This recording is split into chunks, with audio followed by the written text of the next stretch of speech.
Hi friends, ఏపీలో రాష్ట్ర తల్లులందరికీ అదిరిపే శుభవార్త. అమ్మఒడి జగనన్న అమ్మఒడి 5వ విడత డబ్బులు 13,000 రూపాయలు అనేది ప్రతి ఒక్క తల్లి ఖాతాలో అయితే పడబోతున్నాయి. విద్యార్థులకు ఏ అర్హతలు ఉండాలి, మరి తల్లులకి ఏ క్వాలిఫికేషన్స్ అర్హతలు ఉండాలి తెలుసుకునే ముందు లైక్ చేయండి, షేర్ చేయండి, సబ్స్క్రైబ్ చేయండి. పక్కన ఉన్న bell icon all symbol button నొక్కితే నేను వేసే నోటిఫికేషన్స్ మీకు వెంటనే అయితే వస్తాయి. లేట్ చేయకుండా అయితే వీడియోలకి అయితే వెళ్ళిపోదాం ఫ్రెండ్స్. ప్రతి ఒక్కరికి కూడా ఏపీలో రాష్ట్ర తల్లులందరికీ జగనన్న అమ్మఒడి 5వ విడత డబ్బులు అయితే మీకైతే ఇక ఈ మార్చ్ 15 నుంచి అయితే రావడం జరుగుతుంది. ప్రతి ఒక్కరికి కూడా క్వాలిఫికేషన్స్ విద్యార్థులకైతే 75% అయితే అటెండెన్స్ అయితే ఉండాలి.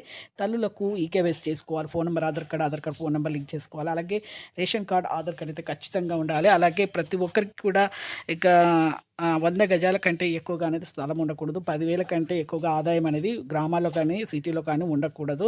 గవర్నమెంట్ జాబ్స్ ఉండకూడదు. 4 వీలర్ ఉండకూడదు. కరెంటు బిల్లు కూడా తక్కువగా పే చేయాలి. ట్యాక్స్ బిల్లు కూడా తక్కువగా పే చేయాలి. అలాగైతేనే మీకైతే ఈ డబ్బులు అనేది అమ్మఒడి జగనన్న అమ్మఒడి 5వ విడత డబ్బులు అయితే రాబోతున్నాయి. మార్చి 15 నుండి ప్రతి ఒక్క 75% విద్యార్థులకైతే అటెండెన్స్ పెడుతూ ఉండాలి.